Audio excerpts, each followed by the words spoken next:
अगले वीडियो के लिए सब्सक्राइब करें, घंटी के बटन को दबाएं, जिससे आपको सबसे पहले आने वाला वीडियो आपको प्राप्त होता रहे। नमस्कार साथियों, स्वागत है आपके अपने YouTube channel free Sanskrit coaching classes में। आज हम आपके लिए लेकर आए हैं पर्यावरण अध्ययन का अगला प्रैक्टिस सेट।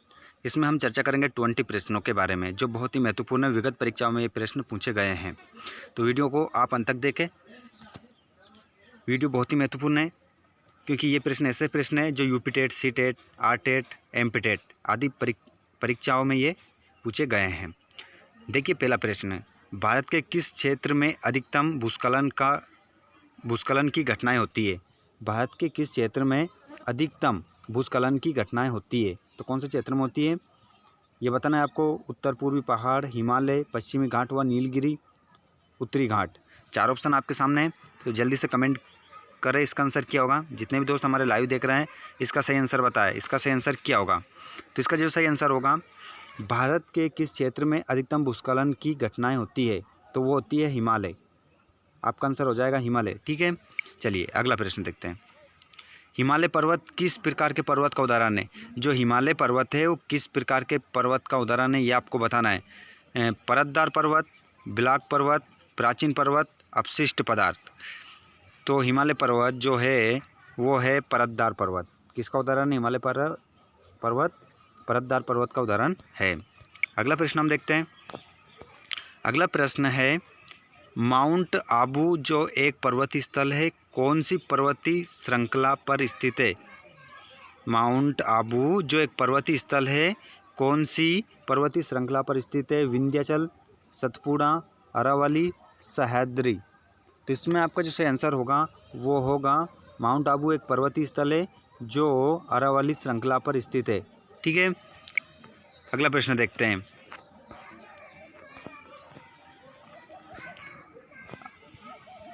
अगला प्रश्न है आपका, देखिए ये नंदा देवी चोटी किस राज्य में स्थित है? नंदा देवी चोटी किस राज्य में स्थित है? बहुत ही महत्वपूर्ण प्रश्न। नंदा देवी चोटी किस राज्य में स्थित है, ये आपको बताना है। हिमाचल प्रदेश, उत्तराखंड, उत्तर प्रदेश, सिक्किम। तो नंदा देवी चोटी किस राज्य में स्थित है, ये आपको बताना है। तो आपका इसमें जो सही आंसर होगा वो होगा उत्तराखंड। अगला प्रश्न देखिए।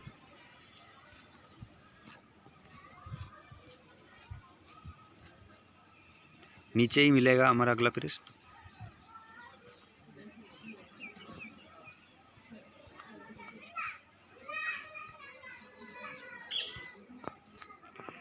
ये देखिए अगला प्रश्न है, सहायक अध्यापक भर्ती परीक्षा 17 मई 2018 में पूछा गया था।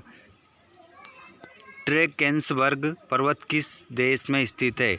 ड्रैकेंसबर्ग पर्वत किस देश में स्थित है? बहुत ही महत्वपूर्ण प्रश्न है। इसका जो आंसर है सही क्या होगा? दक्षिण अफ्रीका। ठीक है, इसका सही आंसर क्या है?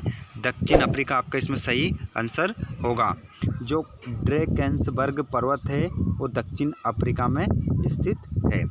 चलिए अगला प्रश्न हम देखते हैं। अगला प्रश्न है, आर्कटिक मरुस्थल किसका दूसरा नाम है? आर्कटिक मरुस्थल किसका दूसरा नाम है, ये आपको बताना है। Tundra, savanna, taiga, stapes.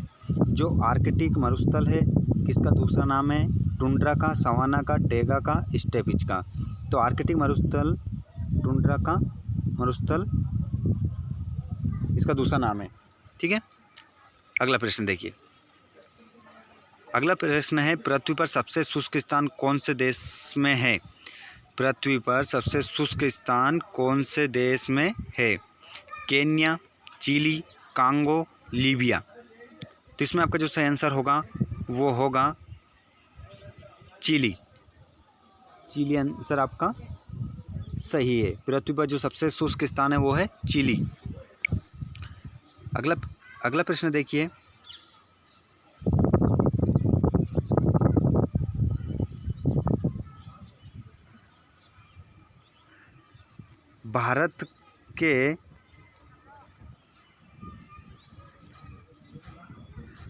Bharat के सबसे पुराने पहाड़ कौन से हैं?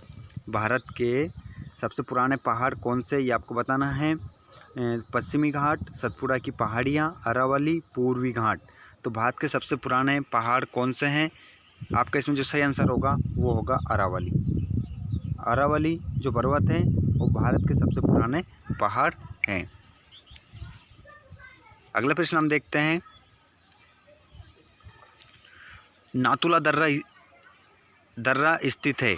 जो नाथुला दर्रा है वो कहाँ पर स्थित है ये आपको बताना है। पाकिस्तान में, नेपाल में, भूटान में, इंडिया में। तो नाथुला दर्रा जो स्थित है वो है इंडिया में स्थित है। अगला प्रश्न देखते हैं, एशिया के सबसे बड़े मरुस्थल का नाम बताइए। एशिया के सबसे बड़े मरुस्थल का नाम आपको बताना है।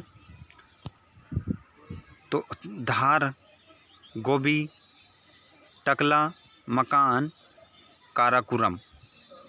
तो एशिया के सबसे बड़े मरुस्थल का नाम है वो है गोबी।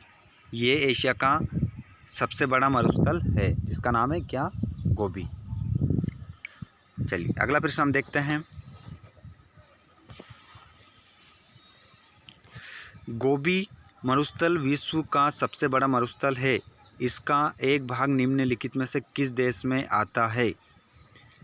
देखिए गोबी मरुस्थल जो है विश्व का सबसे बड़ा मरुस्थल है, लेकिन इसका एक भाग निम्नलिखित में से किस देश में आता है ये आपको बताना है। ऑस्ट्रेलिया में आता है, सऊदी अरेबिया में आता है, मंगोलिया में आता है, मेडागास्कर में आता है। तो ये आता है मंगोलिया में। ठीक है, गोबी एशिया का सबसे बड़ा मरुस्थल है।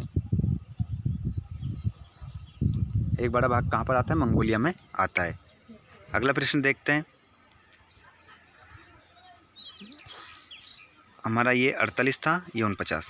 गोवा के दक्षिण का पश्चिमी घाट कहलाता है। गोवा के दक्षिण का पश्चिमी घाट कहलाता है, क्या कहलाता है, मालाबार, कोंकण, कन्नड़, उत्तरी सरकार। तो इसमें आपका जो सही आंसर होगा वो कहलाता है, गोवा के दक्षिण का पश्चिमी घाट कहलाता है मालाबार। ये कहलाता है मालाबार कहलाता है। ये आंसर आपका इसमें सही होगा। चलिए अगला प्रश्न हम देखते हैं, भारतीय प्रायद्वीप क्षेत्र में निम्नलिखित राज्य सम्मिलित है। भारतीय जो प्रायद्वीप क्षेत्र हैं उनमें से कौन कौन से राज्य उनमें सम्मिलित है ये आपको बताना है। उड़ीसा, छत्तीसगढ़ और आंध्र प्रदेश, तमिलनाडु, केरल, कर्नाटक और आंध्र प्रदेश, पश्चिम बंगाल, उड़ीसा और आंध्र प्रदेश और महाराष्ट्र, गुजरात और गोवा। तो भारतीय प्रायद्वीप क्षेत्र में जो निम्नलिखित राज्य सम्मिलित हैं वो है तमिलनाडु, केरल, कर्नाटक और आंध्र प्रदेश। ये आपका सही आंसर होगा। अगला प्रश्न हम देखते हैं, अगला प्रश्न हमारा, गंगा नदी की निकलती है। गंगा नदी कहाँ से निकलती है ये आपको बताना है। तो अरावली श्रेणी से, लद्दाख ग्लेशियर से, गंगोत्री ग्लेशियर से, मिलाप ग्लेशियर से। तो गंगा नदी जो निकलती है वो निकलती है गंगोत्री ग्लेशियर से। सी आंसर आपका इसमें सही होगा। अगला प्रश्न देखते हैं, तिब्बत की सांगपो नदी भारत में किस नाम से जानी जाती है। तिब्बत की जो सांगपो नदी है भारत में किस नाम से जानी जाती है ये बताना है आपको। गंगा नाम से जानी जाती है, यमुना नाम से जानी जाती है, ब्रह्मपुत्र या सिंधु।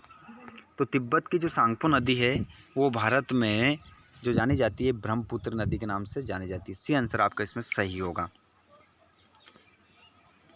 अगला प्रश्न देखिए,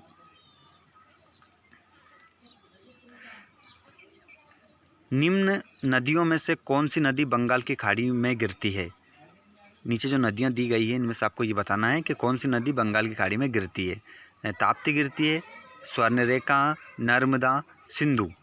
तो आपका इसमें जो सही आंसर होगा वो होगा स्वर्णरेखा नदी जो है वो बंगाल की खाड़ी में गिरती है।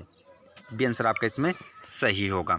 अगला प्रश्न देखिए, भारत में पूर्व से पश्चिम की ओर बहने वाली सबसे लंबी नदी है। भारत में पूर्व से पश्चिम की ओर बहने वाली सबसे लंबी नदी है लूनी, साबरमती, ताप्ती, नर्मदा।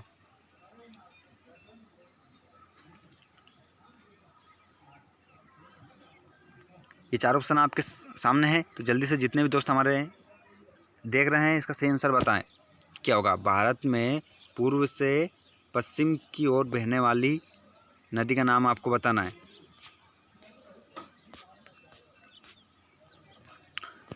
तो इसमें आपका जो सही आंसर हो जाएगा वो हो जाएगा नर्मदा। नर्मदा जो नदी है हमारे भारत में पूर्व से पश्चिम की ओर बहने वाली सबसे लंबी नदी है। ठीक है, तो इसमें आपका जो आंसर होगा वो होगा डी, नर्मदा नदी आपका इसमें सही आंसर होगा। चलिए अगले प्रश्न की ओर हम बढ़ते हैं।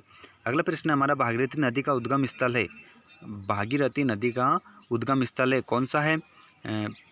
पिंडारी ग्लेशियर, सतोपंत ग्लेशियर, चोराबाड़ी झील और गंगोत्री ग्लेशियर। तो इसमें जो सही आंसर आपका होगा, देखिए क्वेश्चन देखिए, भागीरथी नदी का उद्गम स्थल है गंगोत्री ग्लेशियर। ठीक है, डी आंसर आपका इसमें सही होगा। डी आंसर आपका इसमें सही है। चलिए अगला प्रश्न हम देख लेते हैं।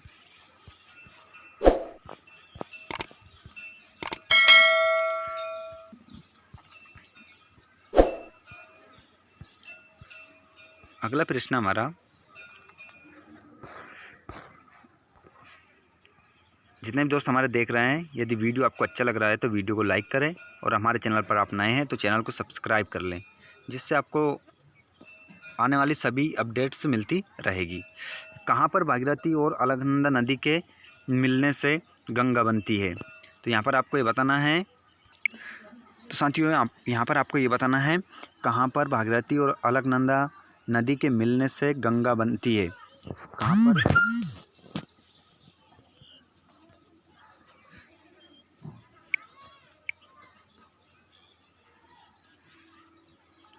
सॉरी, ये देखिए, इसको बंद कर देते हैं। ठीक है, देखिए कहाँ पर भागीरथी और अलकनंदा नदी के मिलने से गंगा बनती है, ये आपको बताना है। देवप्रयाग, कर्णप्रयाग, गंगोत्री, रुद्रप्रयाग। तो आपका इसमें जो सही आंसर होगा ए, देवप्रयाग। ठीक है, कहाँ पर भागीरथी और अलकनंदा नदी के मिलने से गंगा बनती है? तो देवप्रयाग में। अगला प्रश्न देखिए, भारत की सबसे लंबी नदी का नाम बताइए। भारत की सबसे लंबी नदी का नाम बताना है। ब्रह्मपुत्र, गंगा, गोदावरी, कृष्णा। तो भारत की जो सबसे लंबी नदी है वो है गंगा। गंगा भारत की सबसे लंबी नदी है। इसकी लंबाई जो है वो है 2525 किलोमीटर। ठीक है, 2525 किलोमीटर लंबी है कौन सी? गंगा। ठीक है साथियों, तो इस वीडियो में हमने 20 प्रश्नों को कंप्लीट कर लिया है, जो बहुत ही महत्वपूर्ण थे। अगला वीडियो हम आपके लिए बहुत जल्दी लेकर आएंगे। तो जितने भी दोस्त हमारे लाइव देख रहे हैं, यदि आपने हमारे चैनल को सब्सक्राइब नहीं किया है तो वीडियो के नीचे रेड कलर में सब्सक्राइब लिखा है, उसको दबा लें और घंटी के बटन को भी दबा लें, जिससे जब भी हमारा अगला वीडियो आएगा सबसे पहले आपको प्राप्त हो जाएगा। वीडियो को देखने के लिए बहुत बहुत धन्यवाद। अगला वीडियो आपके लिए बहुत जल्दी आ जाएगा। जय हिंद, जय भारत।